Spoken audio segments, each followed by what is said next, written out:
Today we're gonna discuss about why disorder doesn't work on Jane Doe. And the main reason is, do you know that when a female rat wiggles its ears, it's the sign of mating call?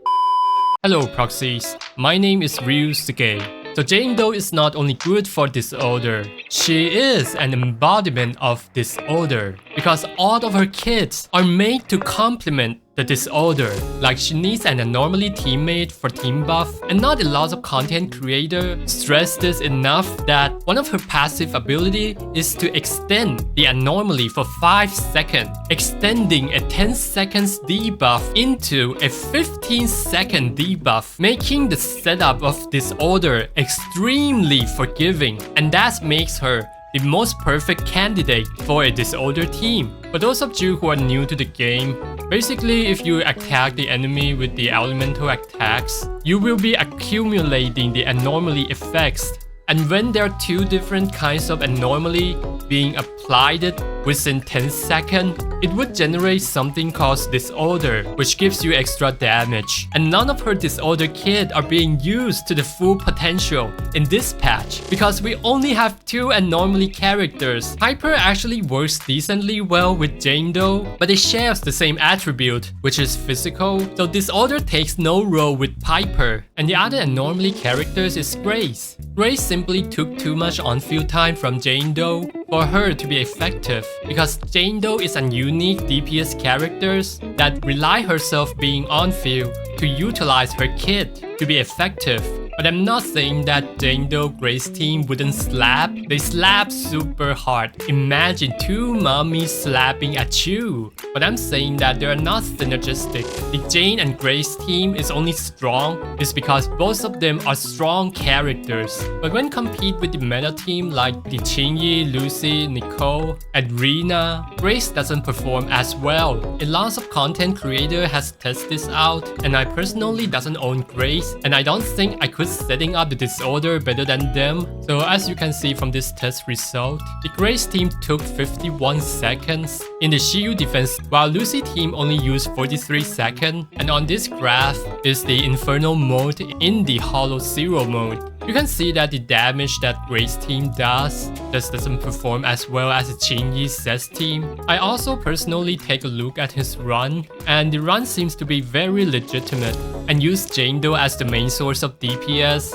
while Grace is being used as supplemental disorder damage when the enemy is stunned. The runs and combos are absolutely amazing. Go take a look at the runs. I will be putting the videos at the description. And by the way, just a side note, if you're playing Seth as a stunner, you should let him use the W engine with the impacts like the Colada signature weapon, Anbi's signature Wenjin, or this craftable one. And you can also slap those W engine to Caesar if you're going to pull for her without her signature W engine, because the core mechanics of her kits are revolved around the impacts. Even with the reason of the lagging of roster, Jane Doe is the best, if not perfect, for disorder in the future with Bernice. The other reason that make her a perfect agent for disorder is because of her attribute, physical. So some of you might argue that physical has the second lowest anomaly damage. Why is it the best attribute for disorder? Because 1, it works consistently as a disorder, and 2, it provides extra days, which most of the disorder team would probably lack of is a stunner. And this day's debuff in itself is a complement to that, and on top of that, she can crit with her assault. I mean, Jane Doe is literally the only characters that could nuke over million damage without the most complicated setup. So there's no point to argue about the lack of DPS, the lack of damage on the physical when you are playing Jane Doe. So let me explain why physical is inconsistent and normally. What do I mean? I actually talked about it in this video, but I failed to put it in simple terms. But the anomaly can be categorized into inconsistent anomaly and consistent anomaly. And obviously, inconsistent one would gives you more damage on paper, but in reality, you would lose a lot of damage if you're playing them mindlessly. I'm talking about Ether as the most inconsistent one. You could lose about 30 to 40% damage if you are playing mindlessly. And the other one is lightning. You could lose about 20 to 30% because you have to keep hitting the enemy for the anomaly to be procs. And ether has a very unforgiving time for you to procs it, which is hitting the enemy for every half second. And for the electric one, you need to hit once every second, which is kind of forgiving to be honest. So as you can see, if I trigger the shock here, it's not gonna proc any damage unless I hit it. And I have to keep hitting it for every second, or else I'm gonna lose all the damage.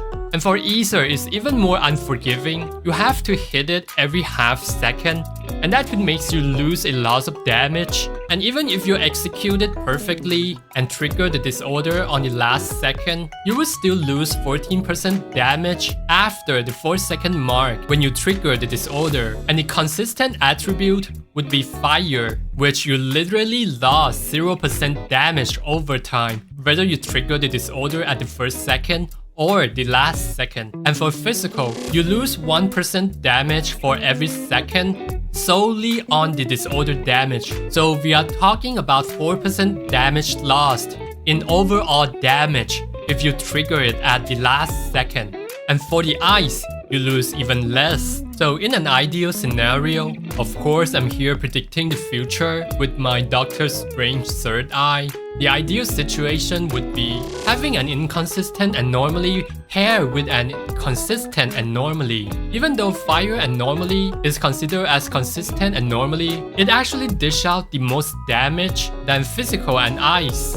And here is the number of overall disorder damage. You can see fire is not far from electrics and ether. And goodness gracious, our next anomaly characters is Bernice. I mean, just look at how disorderly her meat is flapping like there's no physics, like water balloon on the trampoline. She must be a great disorder character.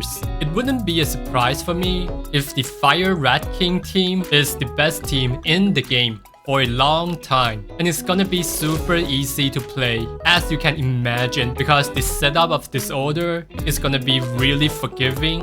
When you are using fire pairing with physical, it's gonna be the easiest disorder setup since you can trigger it anytime within 10 to 15 seconds. So let me demonstrate the synergy between fire and physical with Jane Doe and Bernice. I actually have some connection with the Hoyoverse that they allow me to access the Bernice before any content creator out there. So let me show you guys. My Soldier 11 happens to identify herself as Bernice. So the disorder strategy between fire and physical is that you can apply disorder on top of each other over and over again without worrying about damage loss over time and the duration of the anomaly. You only have to make sure that you trigger it within 10 seconds. It's a rather comfy way to apply it, especially the anomaly that Jane Doe applied will last up to 15 seconds. Of course, this is speculative. We're gonna test this again when Bernice is released.